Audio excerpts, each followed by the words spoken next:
દ્વારકાધીશ, જય માતાજી મિત્રો આજે વાત કરવાની છે કે મગફળીની અંદર ખૂબ જ મોટો પ્રશ્ન હોય ને તો પિરાશનો. અને આ વખતે એટલે કે આ વર્ષે જે પિરાશનો જે પ્રશ્ન છે એ આખો કંઈક અલગ છે મિત્રો. જે આપણે દર વર્ષે ફેરસ સલ્ફેટ જે આવે છે એનો આપણે ઉપયોગ કરતા તો પિરાશ નાબૂદ થઈ જતી, અથવા તો હીરાકસી લીંબુના ફૂલ આપણે જે ઉપયોગ કરીએ તો પણ પિરાશ દૂર થઈ જતી. પણ ઘણા બધા ખેડૂત મિત્રોને જે ખૂબ જ મોટો પ્રશ્ન છે કે આનો છંટકાવ કર્યા પછી પણ આપણે જે પ્રશ્ન સોલ્વ નથી થતો, તો એ પ્રશ્ન છે એના કારણો શું છે અને એનો આપણે ઉપાય સારામાં સારો કઈ દવાથી કરી શકશું, જે આગળ જતા ભવિષ્યની અંદર મગફળીમાં કાંઈ પ્રોબ્લેમ ન થાય અને સારું એવું ઉત્પાદન લઈ શકીએ અને જે મગફળીનો અત્યારે જે પ્રશ્ન છે એ સોલ્વ કરી શકીએ. તો વિડીયોને ધ્યાનથી અંત સુધી જોયો. જે એક આપણી પાસે અનુભવને જે માહિતી છે, માહિતી તમને સચોટ અને એક નિરાકરણ માટે માહિતી આપવી છે. જે મગફળીની અંદર અત્યારે જે પિરાશ, તમે મગફળીનો છોડ ઉપાડશો ને એટલે પહેલી વસ્તુ તો એ છે કે મિત્રો મગફળીની અંદર એક તો રાઇઝોબિયમ નામનું ગાયઠું નથી, જે નાઇટ્રોજનની આપણે ગાયઠું કહીએ એ ખૂબ જ ઓછા પ્રમાણમાં છે.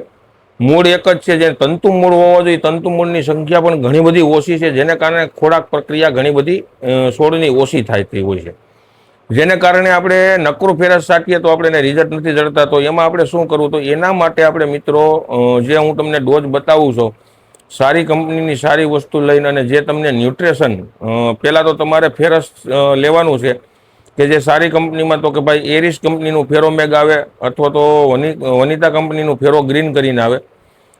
હવે સ્ટાન્ડર્ડ કંપનીમાં કોઈ પણ સારી વસ્તુ લઈ લેવાની છે, જે 10 પંપ 1 કિલોમાંથી થતા હોય છે.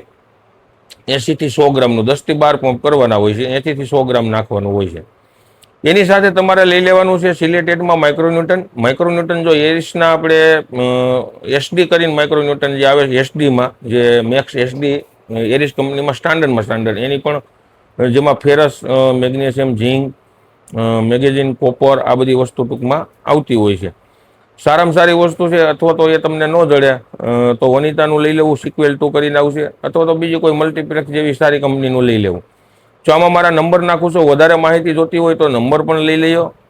માહિતી અંત સુધી વિડીયો જોયો, જેથી કરી તમને સમજાય છે. સચોટ માહિતી આપી છે કે તમારું નિરાકરણ 100% કરવું છે.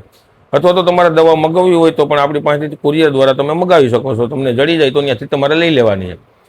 હવે આની અંદર જે એક આપણે 2 વસ્તુ તમને કીધી, ત્રીજી વસ્તુ તમારે લેવાની છે એનપીકે, જે નાઇટ્રોજન, ફોસ્ફરસ, પોટાશ, જે સાવજ ફર્ટિલાઇઝરમાં અત્યારે અમે 24-18 સતત 2 વર્ષથી ખેડૂતને ઉપયોગ કરાવું મિત્રો. સારામાં સારા, ખૂબ જ સારા રિઝલ્ટ છે. જે અત્યારે જે મગફળીને નાઇટ્રોજનની ઉણપ છે એ વસ્તુ પૂરી થઈ જાય. ફોસ્ફરસ અને પોટાશ, ત્રણેય વસ્તુ. પોટાશની ખાસ ઉણપ જે વરસાદ ઓછા છે અને વરસાદ થયા પછી જે અત્યારે વાતાવરણ છે કે વધારે પૂરતું પવનનો વાય છે અને ઉપરથી ભેજ હાવ અયોગ્ય છે, જેને કારણે પોટાશ પણ ખૂબ મહત્વનો ન્યુટ્રિશન ગણાય છે મિત્રો. અને આની સાથે આપણે જે ટૂંકમાં અત્યારે તંતુ મૂળ નથી, તો તંતુ મૂળ માટે આપણે લઈ લેવાનું છે એટમ પાવર સાથે મિત્રો. આ 4 વસ્તુ ભેગી કરીને મારવાનું છે. અઠવાડિયાની અંદર મગફળી તમારી કારી છે એ પીરી છે મિત્રો, પીરી છે એ કારી થવાનું ટૂંકમાં કમ્પ્લીટ વ્યવસ્થિત કારી થવા માંડશે. અને જે નવી ફૂટ ગ્રોથ, ગ્રીનરી બધી વસ્તુમાં ટૂંકમાં સારો એવો ફાયદો કરશે ને તમને સારામાં સારું રિઝલ્ટ મળશે મિત્રો. પછી જે ખેડૂતોને મગફળીની અંદર વધારે પ્રોબ્લેમ છે ને જેને તંતુ મૂળની સંખ્યા ખૂબ જ ઓછી છે, તો એને સારો એવો વરસાદ થઈ ગયો હોય અથવા તો થવાનો છે, તો જે વરસાદ થયા પછી ભેજ હોય અથવા તો વરસાદ થવાનો હોય થી 2 દી અગાઉ તમે પણ હાઈથી હળ આખવું હોય તો તમે નાખી શકો. આપણે જે એટમ પાવરની ખાસ ભલામણ કરીએ છીએ મિત્રો. જે ખેડૂતોને આપણે પાયાની અંદર એટમ પાવર વપરાયું છે એની મગફળીની અંદર ખેડૂતોને ખૂબ જ સંતોષ છે, કેમ કે એના રિઝલ્ટ એવા છે. એ છોડ જ્યારે તમે જેની મારો વિડીયો કાયમી જોતા છે જેની એટમ પાવર વાપરું ને, એટમ પાવરનું રિઝલ્ટની તમને ક્યારે ખબર પડે? અત્યારે તમે જે એટમ પાવર વાપરું છે ને એ છોડને ઉપાડીને જોવું, એની અંદર કેટલા તંતુ મૂળ છે, કઈ રીતના છોડની અંદર ફૂટ છે, અને જે નથી વાપરેલું એ છોડને ઉપાડીને તમારે જોવું. એટલે જેથી કરી તમને ખબર પડશે. જેટલો તંતુ મૂળનો વધારે વિકાસ હશે ને મિત્રો, એટલું જ એની ખોરાક પ્રક્રિયા વધારે. જેટલી ખોરાક પ્રક્રિયા વધારે તો તમને સારું એવું ઉત્પાદન જળશે, કારણ કે ફૂટ, ગ્રીનરી, ફાલ, ફ્લોરિંગ બધી વસ્તુમાં તમને કામ આપશે. હવે આ 4 દવા તમે ન સમજાય તો મારા નંબર આપેલા છે. વધારે માહિતી માટે સવારના 8 વાગ્યાથી સાંજના 5 વાગ્યા સુધીમાં ફોન કરી શકો છો મિત્રો. મગાવી હોય તો પણ ફોન કરી શકો છો. તમારા પ્રશ્નનું નિરાકરણ કરવા માટે કાયમી બેઠા છીએ અને કરશું. સારી એવી માહિતી આપી, સારી એવી કંપનીની વસ્તુ વપરાવી અને સારા એવા ઉત્પાદન લેવડાવવાનું કામ આપણું મિત્રો છે. આપણે ટેબલમાંથી હાથ પસાડી એવું કોઈ વસ્તુ કરતા નથી. ખાસ ખેડૂતો માટે જે ખેડૂતોને કાયમી માટે નવી રાહે નવી આધુનિક ટેકનોલોજી સાથે એક નવી પ્રોડક્ટ આપણે અત્યારે આધુનિક સમયમાં જે આધુનિક ટેકનોલોજી સાથે મિત્રો નવી પ્રોડક્ટ લોન્ચ કરવા જઈ રહ્યા છીએ.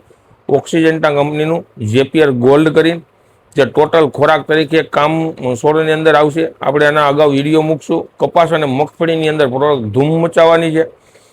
એટલે આપણે સ્ટેટસની અંદર જે નંબર સેવ કરેલા હોય ઘણા ખેડૂત મિત્રોને ખબર છે, સ્ટેટસમાં આપણે મૂકીએ છીએ. એક વખત ખેડૂતને છંટકાવ કર્યા પછી ખૂબ જ સારું એવું પરિણામ મળશે અને તમને મિત્રો સંતોષ થાય એની જવાબદારી કાયમી માટે અમારી. જે ખેડૂતોને એટમ પાવર વાપરવાનું છે, એટમ પાવર તમારે 2.5 થી 3 વીઘે ખાસ એને જેને મૂળનો પ્રશ્ન છે એને 2.5 વીઘે 1 કિલો કોઈ પણ ખાતર નાખતો હોય તો ખાતર સાથે અથવા તો રેતી ભેગું ભેળવી અને આપી શકો. પિયત આપવું હોય તો પિયત સાથે પણ આપી શકો. કપાસની અંદર, મગફળીની અંદર, કોઈ પણ શાકભાજી, કોઈ પણ પાકની અંદર એટમ પાવર છે ખૂબ મહત્વની વસ્તુ છે, જેની અંદર લિયોનાડાઇડ, હુમિક, ફુલ્વિક, સીવીડ, પોટેશિયમ અને એલ્જિનિક વસ્તુ આવે છે. એટમ પાવર એટલે હાઉસ છે મિત્રો, ન્યુટ્રિશન જે ટૂંકમાં એક જબરજસ્ત એની અંદર છે. એટલે ખેડૂતોએ ખાસ મારી ભલામણ છે આવી વસ્તુનો, સારી એવી વસ્તુનો ઉપયોગ કરો જેથી કરી તમને સારા એવા રિઝલ્ટ મિત્રો મળે અને ક્યાંક સારું એવું તમે ઉત્પાદન લઈ શકો અને તમારું કાયમી તમારા પાકના રોગનું નિવારણ કરવું એ અમારી જવાબદારી છે. એટલે કોઈ પણ ખેડૂતોને સોલ્યુશન વિથ ટેકનોલોજી સાથે આ વસ્તુ કાયમી માટે અમે તમારી સાથે સક્ષમ છીએ મિત્રો. કાયમી ખેડૂતોને સારી એવી સલાહ દઈ અને સારી એવી દિશા તરફ લઈ જવાનો ધ્યેય કાયમી માટે રાખ્યો છે અને રાખશું મિત્રો. તમારો સંતોષ જે છે ને એક ખેડૂત તરીકે હું કાયમી માટે કહું છું, કેમ કે હું પણ ખેતી કરું છું મિત્રો અને છેલ્લા ઘણા વર્ષોથી ખેતી કરું છું. હું ખુદ પોતે પણ મારા ખેતરની અંદર કામ કરતો હોઉં છું, દવાઈ પણ છાંટતો હોઉં છું. એટલે મને ખબર છે ખેડૂતોના કેટલા વિહે ખો થાય મિત્રો. એટલે અવનવા વિડીયો મિત્રો જોતા રહ્યો. જય જવાન, જય કિસાન.